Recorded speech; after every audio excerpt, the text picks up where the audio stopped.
সময় এসে গেছে জব্দ করে বাংলাদেশকে। যদি সবাক না শেখানো হয় আমার মনে হয় কি এই অসভ্যতম বন্ধ হবে না। ব্যবসা শেষ, পুরো শেষ। আমাদের ব্যবসাটা ডুবে গেছে, আপনাদের জন্য ইন্ডিয়াটা সেফ জায়গা, গুজবে কান কেউ দিবেন না।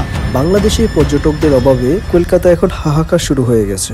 বাংলাদেশিদের ভিসা না দিয়ে উল্টো বিপাকে পড়েছে ভারত। পর্যটক শূন্য ব্যবসায়ীদের এখন মাথায় হাত। এই মেইন রোডে যত লোক যেত 98% বাংলাদেশের লোক। সেকেন্ড বসার সময় ছিল না, এখন বসার। কেনাকাটা, চিকিৎসা এবং পণ্য রপ্তানি করে ভারতের ব্যবসায়ীরা দাপটের সাথে টিকিয়েছিল। এখন তারা হতাশাগ্রস্ত। খোদ ভারতের গণমাধ্যমগুলোই এমন কথা বলছে। পশ্চিমবঙ্গের বেশ কিছু টিভি চ্যানেল তাদের ব্যবসায়ীদের আত্মনাতের কথা তুলে ধরেছে।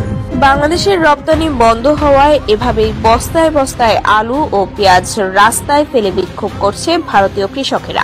ব্যবসা করি, বাসের ব্যবসা।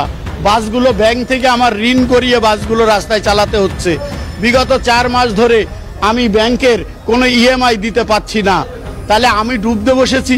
হাসপাতালগুলো ফাঁকা, রোগী নেই, বেকার বসে আছে ডাক্তার। হাসপাতালের মালিকরা বলছে এভাবে চলতে থাকলে তাদের ব্যবসা গুটিয়ে ফেলতে হবে। চিকিৎসা খাতে আসা রোগীরা না আসায় আবাসন খাতেও দশ নেমেছে, আর তাতে পথে বসেছে ব্যবসায়ীরা। আমাদের ব্যবসাটা ডুবে গেছে, আপনাদের জন্য ইন্ডিয়াটা সেফ জায়গা, গুজবে কান কেউ দিবেন না। ক্ষতির মুখে পড়ে এখন অনেক ব্যবসায়ীরা তাদের ব্যবসা গুটিয়ে ফেলছে। এখন অনাহারে অর্ধাহারে দিন কাটাচ্ছে। সবচেয়ে ক্ষতির মুখে আছে নিউ মার্কেটের ব্যবসায়ীরা। নাকে খড় দিয়ে এখন তারাই বাংলাদেশকে ডাকছে, কারণ কলকাতার অধিকাংশ ব্যবসায়ী বাংলাদেশিদের কেন্দ্র করে গড়ে উঠেছে। সারাউন্ডিং যে ব্যবসা নিউ মার্কেট চত্বর এলাকা খুবই খারাপ পরিস্থিতির মধ্যে হবে, আরও খারাপ হয়ে যাবে।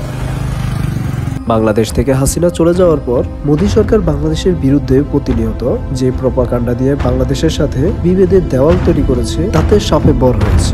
সময় এসে গেছে জব্দ করে বাংলাদেশকে। অবশ্যই একটা যদি শিক্ষা দেওয়া হয়, একটা যদি সবাক না শেখানো হয় আমার মনে হয় কি এই অসভ্যতম বন্ধ হবে না। আমাদের খেয়ে পড়ে একটা দেশ সার্ভাইভ করছে, বাঁচছে, আমাদের দয়াতে স্বাধীনতা পেয়েছে তারা। দিল্লি প্রথমে ভেবেছিল তারা বাংলাদেশকে উড়িয়ে দেবে, কিন্তু ডক্টর ইউনূসের যে মানের আন্তর্জাতিক ব্যক্তিত্ব, রাজনীতি ও উপকৌশলে যে তার ধারের কাছে কেউ নেই, দেরিতে হলেও তা বুঝে গেছে দিল্লি।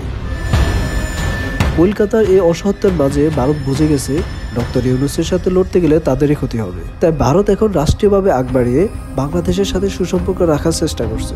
গেল মাসে ভারতের পররাষ্ট্র সচিব বিক্রম মিশ্রি বাংলাদেশে উড়ে এসে সম্পর্ক ভালো করার চেষ্টা করছে। এক কথায় গায়ে পড়ে সম্পর্ক ঠিক রাখতে চাচ্ছে দিল্লি, আর এটা ভারতের কূটনৈতিক পরাজয়ের সামিল। তারা এখন যে পরে সম্পর্ক জোড়া লাগাতে চাইছে।